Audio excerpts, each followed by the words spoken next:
जवाब दीजिए, आखिर नियोजन नीति का क्या हुआ? क्योंकि आज युवा ये पूछते हैं कि नियोजन नीति का क्या हुआ। देखिए, कल भी हम लोगों ने इस पे एक बैठक की थी, हम लोगों का विधायक दल की बैठक हुई और आज हम लोगों ने सदन के बाहर में विरोध प्रदर्शन किया था। कारण क्या है कि कानून ध्वस्त हो चुका है। आज हम इटखोरी की बात करें, रजरप्पा मंदिर में जो श्रद्धालु गए हैं अपने वृद्ध माँ बाप को लेकर के दर्शन कराने की, वहाँ की बात करें, ये नारी सम्मान की बात क्या करते हैं। आज वृद्ध माता पिता को लेके अगर एक बेटा जाता है दर्शन कराने के लिए, तो उनके लिए अगर वो दूसरे निकासी रास्ता से चला गया तो इतना बड़ा अपराध हो गया कि चार पुलिसकर्मी उसको हाथापाई करके मारने पीटने लगे। आज गोली चला दे रहे हैं, सरेआम छिनतई कर रहे हैं, सरेआम हत्या कर रहे हैं, उसको आप पकड़ नहीं सकते हैं। किस पे दादागिरी दिखाने वाले हैं? तो क्या ये कानून व्यवस्था के रखवाले हैं या उनको सह देने वाले हैं? ये प्रश्न जानने के लिए हम लोगों ने आज विरोध प्रदर्शन किया। युवाओं को रोजगार देने के लिए और यहाँ प्लांट बैठाने के लिए, उद्योग बैठाने के लिए हमारे राज्य के माननीय मुख्यमंत्री आदरणीय हेमंत सोरेन जी भी गए हुए थे। और यहाँ में तो केंद्र सरकार के जो प्रधानमंत्री हैं, उन्होंने तो सत्ता में बैठने से पहले ही कहा था कि हम युवाओं को 2 करोड़ नौकरी देंगे, लेकिन एक भी लोगों को, युवाओं को नौकरी देने का काम नहीं किया। युवाओं चर्चा हुई है, तो अगर यहाँ रोजगार रहता तो लोग बड़े पैमाने पे बाहर जा रहे हैं। क्यों जाते? 6 सालों में एक भी कारखाना का यहाँ प्लांट नहीं लगाया गया है, नहीं उद्घाटन किया गया है। तो हमको लगता है सरकार को इस पे ध्यान देना। झारखंड विधानसभा सत्र के दौरान आज बता दें आपको कि श्रम नियोजन विभाग का बजट आज पेश करना था। विभागीय चर्चा जो है की गई थी। जो मंत्री हैं संजय यादव राजद कोटे से, उन्होंने अपनी बातों को सदन में रखा है। बाहर निकलकर मीडिया में क्या कुछ उन्होंने कहा है बजट को लेकर, वही अंदर में आपने जिस तरीके से देखा कि तिवारी महतो जो आजसू के एकमात्र विधायक हैं, उनको मार्शल द्वारा जो है बाहर किया गया, लेकिन फिर भाजपा ने जब विरोध किया, जो विपक्ष में है, तब उन्हें वापस सदन में आने दिया गया। लेकिन क्या कुछ उन्होंने कहा है वो अभी आपने सुना। तमाम चीज़ों को लेकर मुख्यमंत्री हेमंत सोरेन के असम दौरे को लेकर क्या कुछ कहा है सत्ता पक्ष या विपक्ष के विधायक ने, क्योंकि असम में जो है चुनाव होने हैं विधानसभा के, उसे लेकर, और तमाम जो मंत्री हैं, विधायक हैं, वह किस तरीके से आज किन मुद्दों पर एक दूसरे को घेरते हुए नजर आ रहे हैं, चाहे वो बजट की राशि हो, कटौती की बात हो, या तमाम चीज़ों को लेकर जो है क्या कुछ चर्चाएं हुई है, क्या कुछ आप सुनिए। एक बात का जवाब दीजिए, आखिर नियोजन नीति का क्या हुआ? क्योंकि आज युवा ये पूछते हैं कि नियोजन नीति का क्या हुआ। आप देखे होंगे कि जब माननीय रघुवर दास के नेतृत्व में सरकार थी, उस समय नियोजन नीति हम लोगों ने बनाया था। आनंद फानन ने दुर्भावना से ग्रसित होकर इन लोगों ने क्या किया कि उस नियोजन नीति को रद्द कर दिया। तो भैया, आपके पास कोई रोड मैप नहीं था, कोई प्लानिंग नहीं था, युवाओं का भविष्य को लेकर के कुछ कार्य नहीं किए थे, तो फिर आप लोगों ने नियोजन नीति रद्द क्यों किया? और आज लगातार 6 वर्ष से ज़्यादा समय हो गया ये हेमंत सरकार का, लेकिन अभी तक आपने नियोजन नीति बनाया नहीं है, तो युवाओं को रोजगार देने की बात कैसे करते हैं? और आज आप देख रहे थे कि श्रम विभाग का वक्तव्य आना था, उसमें अगर आप लोग युवाओं को आश्वस्त नहीं करेंगे, इसमें भी उन लोगों को नहीं कुछ बता पाएंगे, उनके भविष्य की सुरक्षा कैसे होगी, उनका भविष्य कैसे चमकेगा, उनका भविष्य कैसे सुधरेगा, इस पे अगर आप कुछ नहीं कहते हैं, तो कहीं ना कहीं हमारे मूलवासी, हमारे यहाँ के झारखंडियों के प्रति ये अपमानजनक बात है। और इसलिए हमने कहा कि अगर आप नियोजन नीति पे बोल नहीं सकते हैं तो आपका कौन सा जवाब सुनेंगे, इसलिए हम लोगों ने वॉकआउट करके चल दिया।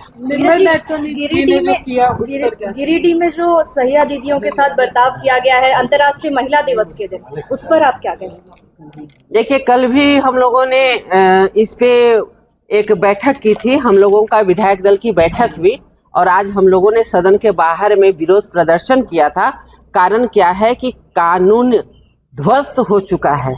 आज हम इटखोरी की बात करें, रजरप्पा मंदिर में जो श्रद्धालु गए हैं अपने वृद्ध माँ बाप को लेकर के दर्शन कराने की, वहाँ की बात करें, ये नारी सम्मान की बात क्या करते हैं। आज वृद्ध माता पिता को लेके अगर एक बेटा जाता है दर्शन कराने के लिए, तो उनके लिए अगर वो दूसरे निकासी रास्ता से चला गया तो इतना बड़ा अपराध हो गया कि चार पुलिसकर्मी उसको हाथापाई करके मारने पीटने लगे।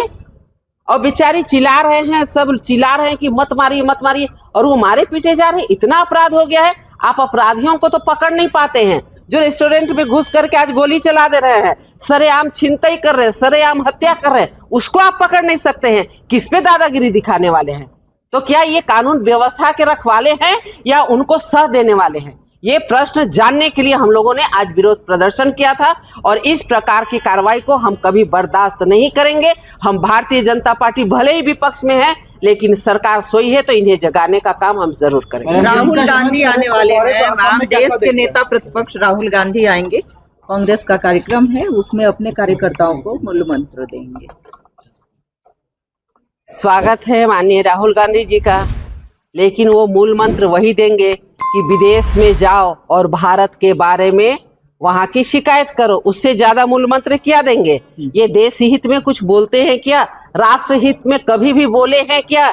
इनको तो राष्ट्र विरोधी शक्तियों के साथ मिलकर के ये कार्य करते हैं और यही मूल मंत्र देने ये आ रहे हैं। तो हम कांग्रेस के सभी माननीय सभी जितने भी कार्यकर्ता बंधु हैं वो पहले हमारे राष्ट्र के हैं, इसलिए उनसे कहना चाहेंगे कि आप ऐसे लोगों से सावधान रहिए। हमारा नेता अगर आंख मूंद करके कान मूंद करके कुछ कहना चाहे तो आपके लिए सबसे पहले राष्ट्र है, उसके बाद दल है। क्योंकि हम भारतीय जनता पार्टी के हैं, लेकिन हमारी ये सोच रहती है कि पहले राष्ट्र फिर दल, तब हम अपने को देखते हैं। हेमंत सोरेन के आसाम दौरे पर क्या कहेंगे? चुनाव का समय है, सब लोग जाते हैं, माननीय मुख्यमंत्री जी भी जा रहे हैं, इस पे हमारा किसी प्रकार का कुछ नहीं है।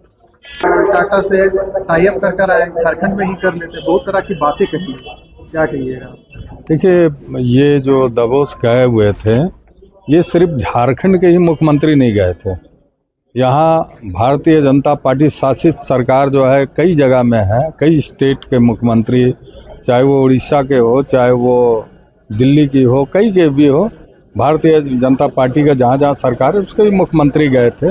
और निश्चित रूप से जो है ये युवाओं को रोज़गार देने के लिए और यहाँ प्लांट बैठाने के लिए, उद्योग बैठाने के लिए हमारे राज्य के माननीय मुख्यमंत्री आदरणीय हेमंत सोरेन जी भी गए हुए थे।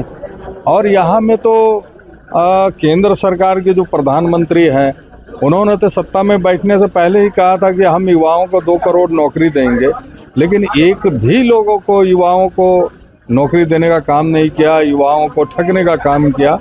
लेकिन हमारे राज्य के माननीय मुख्यमंत्री आदरणीय हेमंत सोरेन जी के नेतृत्व में जो है झारखंड में युवाओं को रोजगार भी मिल रहा है और उद्योग लगाने के लिए निश्चित रूप से हमारे राज्य के मुख्यमंत्री आदरणीय हेमंत सोरेन जी ने बहुत बड़ी पहल की है। सीएम दावोस गए थे, अभी सीएम असम गए हुए हैं। क्या असम चुनाव को लेकर पार्टी की क्या रणनीति, आप लोगों से क्या चर्चा हो रही है इस बार? असम ये क्या दूसरे दल के लोग नहीं जाते हैं क्या? बहुत सारा दल है। भारतीय जनता पार्टी हर स्टेट जाती है, कांग्रेस पार्टी हर स्टेट जाती है। तो अगर झारखंड मुक्ति मोर्चा दूसरे स्टेट में जाकर अगर चुनाव लड़ रही है तो ये झारखंड राज्य का मान सम्मान और हमारे वहाँ में जो लोग रह रहे हैं उन लोगों को निश्चित रूप से चुनाव जीतकर सदन में आएंगे, तब जाकर अपना हक और अधिकार को सदन में बोलेंगे। अच्छा, हिमंता बिस्वा शर्मा यहाँ पर आए थे, खूब प्रचार प्रसार किए थे, अब मुख्यमंत्री की बारी है, हेमंत सोरेन जी गए हुए हैं, वहाँ भी काफी ज्यादा मात्रा। हेमंता बिस्वा जी जो है वो चाणक्य के रूप में आए थे झारखंड में और जलेबी की तरह गोल गोल घुमा घुमा कर यहाँ के लोगों को भड़काने का काम किया। लेकिन झारखंड के लोग जो है वो जान रहे हैं कि इस राज्य में, इस राज्य के मुख्यमंत्री आदरणीय हेमंत सोरेन जी जो है वो पूरे झारखंड में हर वर्ग, हर समाज के लोगों को सम्मान देने का काम कर रहे हैं। और यही कारण है कि हेमंता विश्वास की यहाँ में विश्वास चली नहीं और यहाँ में झारखंड के जनता अगर विश्वास करते हैं किसी पर तो वो राज्य के युवा मुख्यमंत्री आदरणीय हेमंत सोरेन जी के ऊपर विश्वास करते हैं। और उसी का नतीजा है कि जनता ने आशीर्वाद दिया 56 सीट के रूप में और झारखंड में जनता का हर वर्ग, हर समाज के लोगों का विकास का काम हमारे राज्य के माननीय मुख्यमंत्री आदरणीय हेमंत सोरेन जी कर रहे हैं। जो भी दुर्घटनाएं हुई हैं उसके ऊपर जो कार्रवाई हुई है उसको भी तो ध्यान में देखना जरूरी है। क्या कार्रवाई नहीं हुई है? अगर कार्रवाई हो रही है तो निश्चित रूप से प्रशासन अपना काम बहुत अच्छे तरीके से कर रही है। और मेरा ये मानना है कि क्या पूरे देश में और देश के अन्य राज्य भी है वहाँ क्या पूरी तरीके से क्राइम फ्री हो गया? भाजपा शासित जो प्रदेश है वहाँ क्या एक भी क्राइम नहीं हो रहा है? देखिए, ये ऐसा है कि जहाँ भी इस तरह की घटनाएं दुर्घटनाएं हो उस पर त्वरित रूप से उसके ऊपर में कार्रवाई होनी चाहिए। ये सबसे महत्वपूर्ण बात है और कार्रवाई हो रही है और मजबूती से कार्रवाई हो रही है। राजरप्पा मंदिर में जिस तरीके से घटना घटी, आपके विधानसभा में भी बड़ा मंदिर देवरी मंदिर है, कि आगे घटना की पुनरावृत्ति ना हो इसके लिए विशेष व्यवस्था निश्चित रूप या से पुलिस जिस तरीके देखिए, से श्रद्धालु ऐसा तो नहीं है कि पहले से पूर्व नियोजित तरीके से कोई चीज़ें होती हैं, फिर कि पहले से किसी को पता लग जाए कि फलाने जगह पे कोई दुर्घटना होने जा रही है, ऐसा तो कोई प्रेडिक्ट नहीं कर सकता है। हाँ, ये है कि अगर कहीं कुछ बातें हुई हैं तो उसके ऊपर में सही और सटीक कार्रवाई होनी चाहिए। रामगढ़ की भी जो दुर्घटना है, जो घटना वहाँ हुई है मंदिर परिसर में, अब देखिए प्रशासन ने तुरंत त्वरित जैसी जानकारी में तुरंत उन सभी पुलिसकर्मियों पे सस्पेंड करके उनको अपनी कार्रवाई हुई और विभागीय जो जांच है वो होगी और उसके बाद में जो इसमें सम्मिलित पाए जाएंगे उन पे कार्रवाई होगी, कड़ी कार्रवाई होगी। तो परेशानियां कहाँ होती? आप देखिए कि बजट जो दिखाया जा रहा है, जो दर्शाया जा रहा है, वहाँ धरातल पे कहाँ है? आप देख रहे हैं कि बड़े पैमाने पे आज हम लोग का श्रम पे था, जिस तरह से चर्चा थी, अब देखें मजदूर और युवाओं पर किस तरह से चर्चा हुई है। तो अगर यहाँ रोजगार रहता तो लोग बड़े पैमाने पे बाहर जा रहे हैं, क्यों जाते? 6 सालों में एक भी कारखाना का यहाँ प्लांट नहीं लगाया गया है, नहीं उद्घाटन किया गया है। तो हमको लगता है सरकार को इस पे ध्यान देना चाहिए। दूसरी ओर कि आज राज्य में जो भ्रष्टाचार और अपराध का ग्राफ जिस तरह से बढ़ा है, ये बहुत दुखद है, क्योंकि इस राज्य में कोई भी अपने आप को आज के डेट में सुरक्षित नहीं मान रहा है। चाहे महिला हो, व्यापारी हो, डॉक्टर हो, सब लोग मायूस है, अब एक भयभीत है, डर के माहौल है। तो सबसे पहले सरकार को अपना कानून व्यवस्था, प्रशासनिक विधि व्यवस्था टंच रखना चाहिए, ताकि सब लोग बिल्कुल डर के माहौल से बाहर निकलकर बाहर अच्छे से काम कर सके। आज दुकान वाले लोग बोलते हैं कि भैया आप इतना जल्दी दुकान क्यों बंद कर देते हैं? तो क्या करें, अपराधियों का इतना मन बढ़ गया है कि दिन दहाड़े दुकान में घुसते हैं, लूट फसर करते हैं। तो हम लोग 8 बजे ही शटर बंद करते हैं। तो ये दशा हो गया है राज्य का। आज का जो बजट था, जो झारखंड राज्य अलग होने के बाद जो हम लोग के आदरणीय स्वर्गीय शिबू सोरेन जी का जो सपना था वो आज साकार हुआ। और निश्चित रूप से राज बंटवारा के बाद 16-17 साल बीजेपी ने ही राज किया। आप उस समय का बजट देखिए और आज का बजट देखिए, तो जो सपना उन्होंने दिखाया वो तो किया नहीं, तो भागना उसकी मजबूरी है। और जब हेमंत है तो हिम्मत है।